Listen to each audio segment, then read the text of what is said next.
Cool एश smoky blonde colour तो सबने करना है, पर उसके लिए मेहनत भी होगी। ये भी आप सब जहन में रखें कि कूल एश कलर ब्लॉन्ड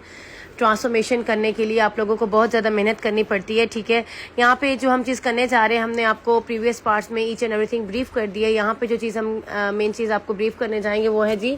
किस तरह से हमने उनके जो कलर को है वो बेस कलर दिया। यहाँ पे हमने नंबर 3 लिया क्यों उनका, और साथ में हमने जो वॉल्यूम लिया था वो 20 नहीं लिया, 10 वॉल्यूम लिया, क्योंकि हमने जस्ट डिपॉजिट करना था। हम 20 वॉल्यूम नहीं ले रहे। 20 वॉल्यूम चूँकि 1 to 2 टोन लाइटर भी देता है, लिफ्टिंग देता है, सो हमें जस्ट डिपॉजिटिंग करनी थी, तो उसके लिए हमने 10 वॉल्यूम अपना लिया। और 10 वॉल्यूम और नंबर 3 को हमने इक्वल रेशो में अपना जो है वो इसको मिक्स किया अच्छे तरीके से, और अपने जितने भी हमारे ब्लॉन्ड हेयर थे उस पर लगाया। एक चीज़ याद रखा करें, जब आपके ब्लॉन्ड हेयर हैं जो कि 6 to 7 लेवल इनकी लिफ्टिंग थी, जब आप इस पर बस कलर डिपॉजिट कर देते हैं तो ये सिर्फ आपका ये होता है, जब वो वॉश होते हैं तो वो अपना एक्चुअल कलर अगेन लेके आते हैं, क्योंकि उसके अंदर जो है वो पिगमेंट नहीं है। आप ये देखें, जब हम लिफ्टिंग कर रहे होते हैं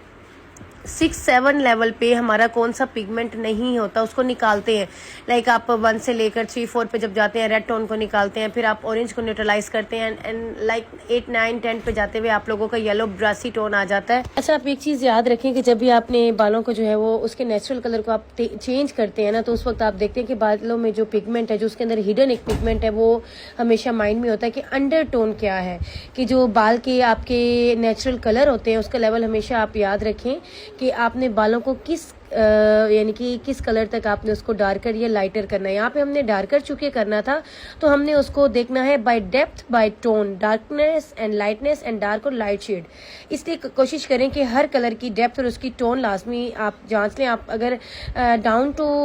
जो है वो अपर लेवल जा रहे हैं या अपर टू डाउनवर्ड जा रहे हैं तो आपको पता होना चाहिए कि आपने कौन सा पिगमेंट निकाला है और कौन सा पिगमेंट आपने अगेन उसमें डिपॉजिट करना है। बहुत ज़्यादा ब्लीच हुए जो बाल होते हैं उसको वापस उसी तरह डार्क कलर करना है ताकि बालों में कोई ग्रे या ग्रीन शेड ना दिखाई दे। इसको हम अपनी फील्ड में टिंट बैक कहते हैं। अब सवाल पैदा होता है टिंट बैक किसे कहते हैं, टिंट बैक क्या है? तो ये थोड़े उन लोगों के लिए है जो कि एज अ टेक्निकल काम करते हैं, इजीली समझ सकेंगे कि टिंट बैक क्या होता है, जो कि नॉर्मल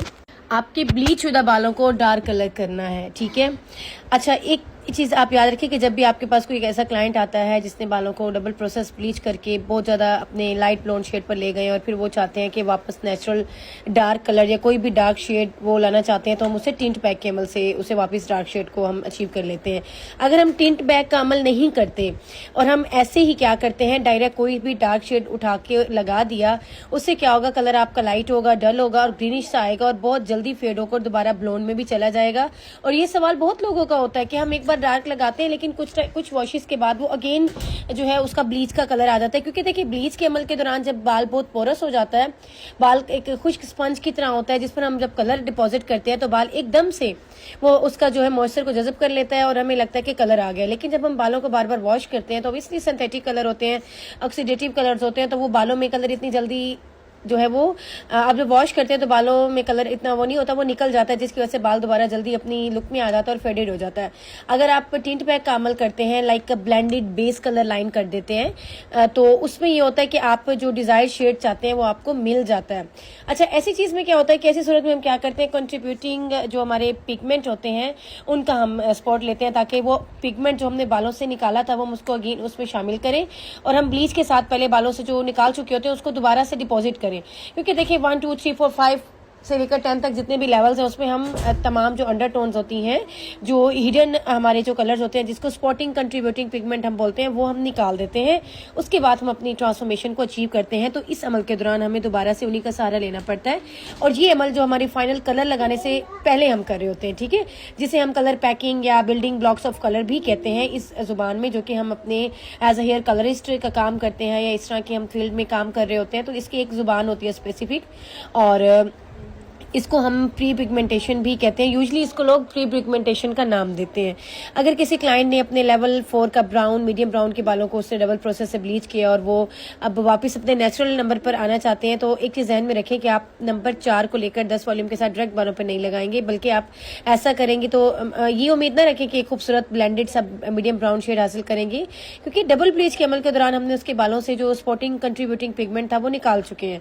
जो कि नंबर 4 को बाल पर स्टे करने के लिए बहुत हेल्पफुल होता है, ठीक है ना।